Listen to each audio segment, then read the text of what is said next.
وہ جواب جو 7 دن کے بعد دینا ہے انہوں نے کل ہی دے دیا. صاف جواب. اور آپ کو یاد ہے میں یہاں پر مسلسل کہہ رہا تھا کہ یہ کمیشن نہیں بنیں گے. تو پھر 7 روز بعد کیا ہوگا؟ پھر مذاکرات 7 روز کے بعد وہ اس کا جواب دے دیں گے جو انہوں نے رانا صاحب نے کل دے دیا ہے. انہوں نے کہا سارے معاملات تو اگر کمیشن نہیں بنتا تو مذاکرات ختم. بھائی یہ کمیشن کن کے ہیں، کن کے لیے ہیں؟ تو اس سے بھی ہٹ جائیں گے. لے میں آج آپ کو ایک نئی بات بتا دیتا ہوں کہ یہ پی ٹی آئی کمیشن سے بھی ہٹ جائے گی. یہ اصل میں جہاں جو چاہ رہے ہیں نا اس طرف چل پڑے ہیں، وہ سب کچھ بھول جائیں گے. انہیں پتہ ہے کہ وہاں سے سارا کچھ مل رہا ہے، اس لیے کہ سب کی اپنی اپنی تاریخ ہے. تو آپ کہہ رہے ہیں کہ مذاکرات چلتے رہیں گے اور کمیشن بھی نہیں بنے گا؟ میں نے تو دیکھیں، میں تو ابھی بھی کہہ رہا ہوں، آپ کو میں نئی خبر دے رہا ہوں کہ جن سے جو کمیشن پہ لڑ رہے ہیں اس کمیشن سے پی ٹی آئی بھی پیچھے ہٹ جائے گی. آپ دیکھیں وقت آئے گا. اس لیے کہ کوئی یہ ملک کے مفاد میں کر رہا ہے یا قوم کے مفاد میں کر رہے ہیں یا پاکستان کے ایشوز ان کے سامنے صرف اپنے اقتدار کا راستہ ہے. اور یہ تاریخ عمران خان صاحب کی تاریخ ہی نہیں ہے، سب کی تاریخ ہی یہ ہے. آپ اٹھا کے دیکھ لیں، تاریخ اس کی گواہ ہے. ٹھیک ہے، تو آپ کہہ رہے ہیں انہیں لگتا ہے کہ راستہ وہیں سے نکلے گا. سلمان صاحب، کیس کے فیصلے کے بعد کا منظرنامہ آپ کو کیا دکھائی دے رہا ہے؟ اور جو شاہد خاقان عباسی ساتھ کھڑے ہوئے تھے، اس پر آپ کیا کہیں گے؟ یہ کیا اشارہ ہے؟ پہلے میں اس کا جواب دے دوں. جی. اگر تو محمود خان اچکزئی اور شاہد خاقان عباسی کے ساتھ جڑنے سے کوئی تحریک برپا ہونی ہے تو میرا خیال وہ پی ٹی آئی اپنی انشورنس کروا لے. کیونکہ اب وہ احتجاجی سیاست نہیں کرنا چاہتے. میں ذاتی طور پہ بڑا احترام کرتا ہوں شاہد صاحب کا بھی. جہاں تک آپ نے آج کے فیصلے کی بات کی ہے، یہ فیصلے کا سب کو بڑا انتظار تھا اور پی ٹی آئی کو سب سے زیادہ انتظار تھا. یہ 18 دسمبر کو یہ فیصلہ جو ہے رکھا گیا تھا. 23 تاریخ کی ڈیٹ دی گئی تھی. 23 کے بعد 6 جنوری کی ڈیٹ تھی. پھر یہ 13 جنوری کی اور 17 جنوری کو فیصلہ آیا. دیکھیں، یہ اس سے پہلے پاکستان کی سیاسی تاریخ میں ایسی کوئی نظیر نہیں ہے. اس لیے کہ منی لانڈرنگ کا پیسہ تھا، برطانوی حکومت کے پاس گیا، انہوں نے پیسہ چیک کیا، انہوں نے اس کے بعد وہ پیسہ جو ہے مشکوک سمجھتے ہوئے، یہ بھی روایت ان کی ہے کہ انہوں نے اسی ملک میں بھجوا دیا جس ملک سے یہ منی لانڈرنگ ہوئی تھی.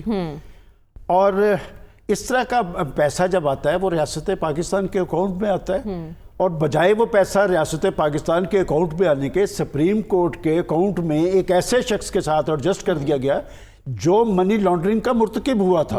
اب اس سارے معاملے میں جو باتیں نئی ہوئی ہیں وہ یہ ہوئی ہیں کہ اس سے پہلے ہم نے 40 سالہ صحافتی تاریخ میں ایک بند لفافہ لایا جاتا ہے کیبنٹ کے اندر. ویسے تو میں حیران ہوں کہ کسی سیکٹری کے کیبنٹ کی موجودگی میں ایسا عمل ہونا نہیں چاہیے تھا. وہ لفافہ لا کے اس کی اپروول لے لی جاتی ہے کہ یہ ہم مناسب نہیں سمجھتے، اس لیے کہ اس لفافے کے اندر ہی اسی طوطے میں جان تھی ساری. یہ کرپٹ پریکٹسز کا ہے. اب بات یہ کہ اس سارے عمل میں جو کہا جاتا ہے کہ جی نہ پیسہ کہیں گیا ہے نہ کسی کے اکاؤنٹ میں گیا ہے، یہ سارا عمل یہ ایک ایسے شخص کے بارے میں ہے جو پاکستان میں شفافیت کا دعوے دار تھا، جسے صادق اور امین قرار دیا جاتا تھا کورٹوں کے ذریعے. اور میں نام نہیں لینا چاہتا کہ جو لوگ، لیکن پی ٹی آئی پر امید ہے کہ جیسے پہلے کیسز ختم ہوئے ہیں، یہ بھی جب ہم اپیل میں جائیں گے چیلنج کریں گے تو یہ کیسز بھی ختم ہو جائیں گے. قانونی اس میں نہیں جانا چاہتا. میں تو ایک چیز جو ہوئی ہے وہ پاکستان کے لوگوں کو پتہ ہونا چاہیے، اس لیے کہ اس شخص کو ایک شفافیت کا لمبردار بنایا گیا، اسے صادق اور امین قرار دیا گیا.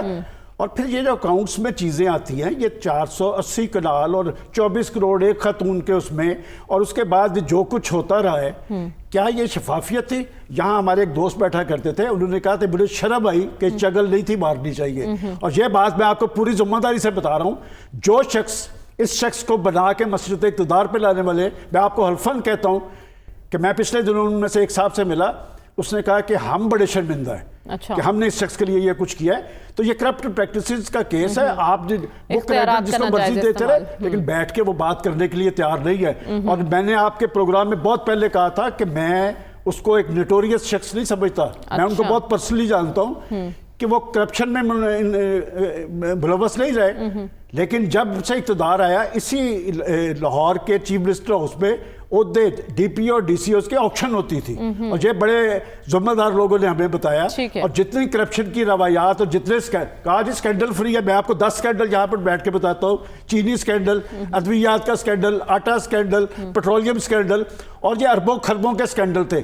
بات یہ کہ اس طرح یہ معاملے چلنے والے نہیں ہے، اور میرے خیال پی ٹی آئی کو اس پہ اپنی سیاست کا رخ درست کرنا چاہیے. اور جہاں تک گورنمنٹ کی بات ہے کہ گورنمنٹ خوشیاں منا رہی ہے، کیا ہمارے ہر پرائم منسٹر پہ اس طرح کے کیسز ہی بنیں گے؟ میں 6 پرائم منسٹرز گنوا دیتا ہوں. اس ملک میں لوٹنے والے بہت سارے طبقات ہیں جنہوں نے اربوں خربوں لوٹے ہیں.